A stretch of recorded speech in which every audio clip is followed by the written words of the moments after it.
नमस्कार दोस्तों, मैं हूं डॉक्टर ताहिर। मैं एक मनोचिकित्सक, सेक्सोलॉजिस्ट, डी एडिक्शन स्पेशलिस्ट और काउंसलर हूं और दिल्ली के अंदर कार्यरत हूं।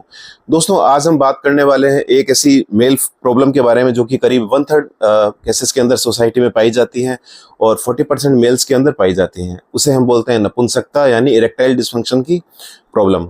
अब दोस्तों, नपुंसकता को डिफाइन करने के लिए 3 पॉइंट है जो हमें समझने होंगे।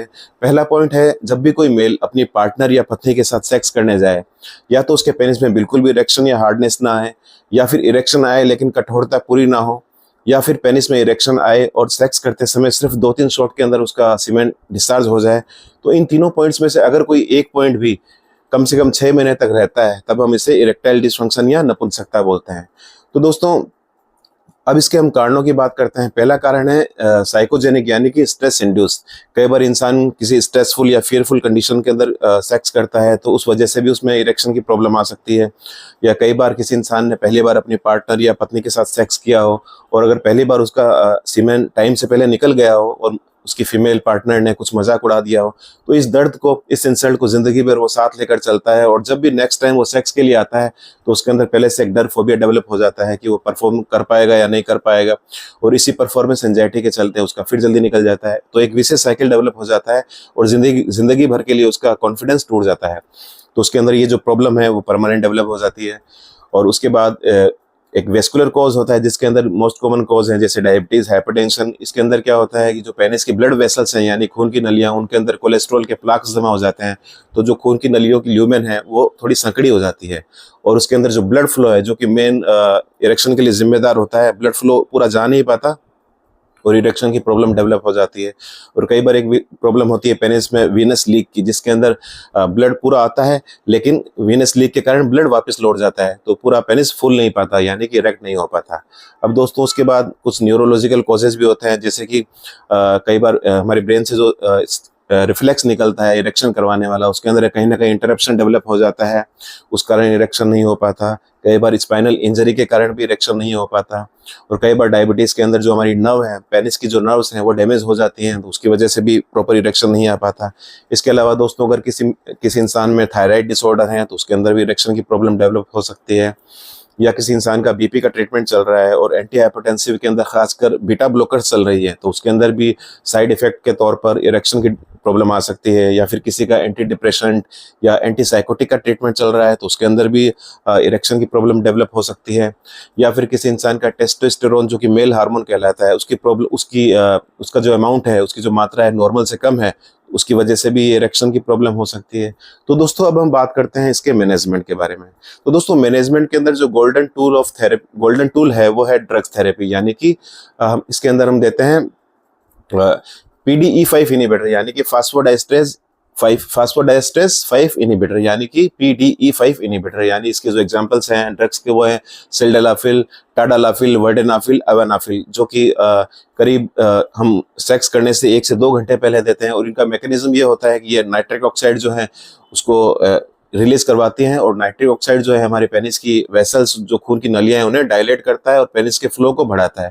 तो दोस्तों, ये जो PDE5 इनिबिटर है, ये हमें रेगुलर बेसिस पर नहीं देने होते हैं, सेक्स करने से 1 से 2 घंटे पहले देने होते हैं। और इन्हें देते समय हमें इस बात का ध्यान रखना है कि अगर आप कार्डियक पेशेंट हैं या हाइपरटेंसिव पेशेंट हैं, तो आपको अपने डॉक्टर की, चिकित्सक की सलाह के अनुसार ही से लेना है, क्योंकि इन ड्रग्स से काफ़ी हाइपोटेंशन, फेंटिंग अटैक, ड्राउजीनेस हो सकता है, फ्लशिंग ऑफ फेस हो सकता है, नोजिया, हेडेक काफ़ी हो सकता है। तो इस कारण से आपको अपने डॉक्टर की सलाह के अनुसार इन्हें लेना है। और कई बार जो PDE5 इनिबिटर हैं, टाडालाफिल वगैरह, इनका कई बार लो डोज के अंदर रेगुलर बेसिस पर भी प्रयोग किया जाता है इस प्रॉब्लम को परमानेंट खत्म करने के लिए। अब दोस्तों, इसके अलावा हम आर्जिनिन है, जो कि हमें नाइट्रिक ऑक्साइड प्रोवाइड करता है, और नाइट्रिक ऑक्साइड हमारे पेनिस में ब्लड फ्लो को बढ़ाता है। तो आर्जिनिन शशे के रूप में भी पाया जाता है, जो कि हमें फुल ग्लास ऑफ वाटर के साथ लेना होता है और कुछ महीनों तक हमें इसे लेना होता है, जिससे कि डेफिनेटली इंप्रूव देखा जा सकता है।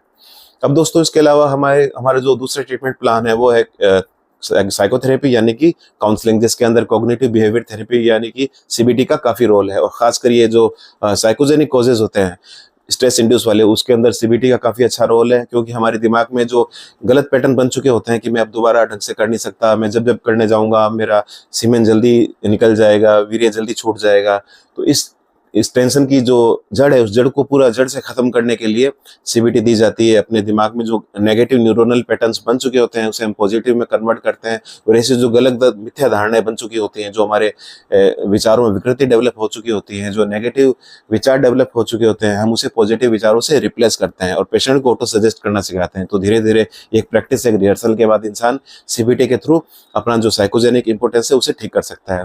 दोस्तों इसके अलावा कुछ लाइफस्टाइल मैनेजमेंट्स हैं जिसे हम यूज कर सकते हैं, जैसे कि हमें सबसे पहले स्ट्रेस का मैनेजमेंट करना है, क्योंकि अगर हमारे माइंड के अंदर स्ट्रेस चल रहा है तो उससे हमारा कोर्टिसोल लेवल बढ़ता है, और कोर्टिसोल लेवल बढ़ता है तो वो सीधा टेस्टोस्टेरोन लेवल जो कि मेल हार्मोन है उसे कम कर देता है, तो जिसकी वजह से भी इंपोर्टेंस हो सकता है। तो हमें स्ट्रेस कोपिंग टेक्निक सीखनी होगी। इसके अलावा हमें अपनी जो लाइफ स्टाइल है इसके अंदर एक्सरसाइज को जगह देनी होगी। हमें सप्ताह में कम से कम 5 दिन रोज 30 मिनट से 45 मिनट एक्सरसाइज करनी चाहिए। तो एक्सरसाइज जहाँ एक तरफ हमारे मस्कुलर मास को बढ़ाती है, वहीं पर हमारे पेनिस के अंदर ब्लड फ्लो को बढ़ाती है, और हमारे दिमाग के अंदर endorphin, happiness hormone, dopamine, serotonin को रिलीज करती है, जिससे हमारे सेक्स का मूड भी बनता है। तो एक्सरसाइज हमें रेगुलर बेसिस पर करनी चाहिए।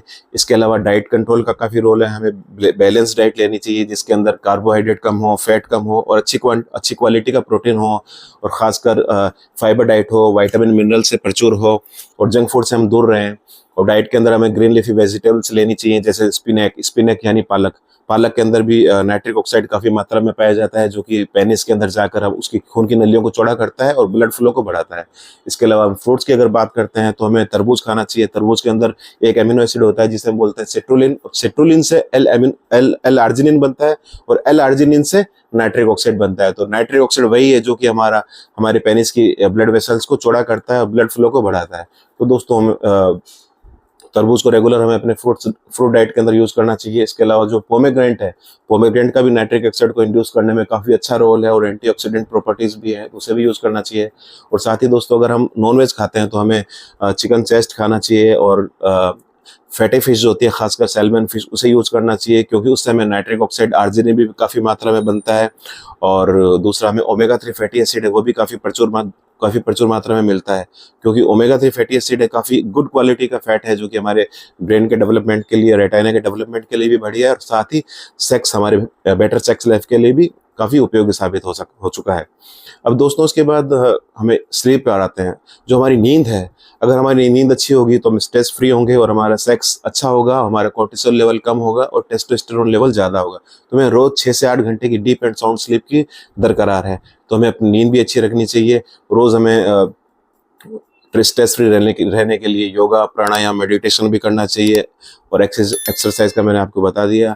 और उसके अलावा डाइट कंट्रोल हो गया, और उसके अलावा हमें नशे से भी दूर रहना चाहिए। जैसे अगर हम स्मोकिंग करते हैं तो स्मोकिंग तो एकदम जहर की तरह है। स्मोकिंग से क्या होता है, हमारे जो पेनिस की ब्लड वेसल्स हैं, खून की नली एकदम संकड़ी हो जाती है, उसमें एथेरोस्क्लेरोसिस होने के बहुत ज़्यादा चांस होते हैं।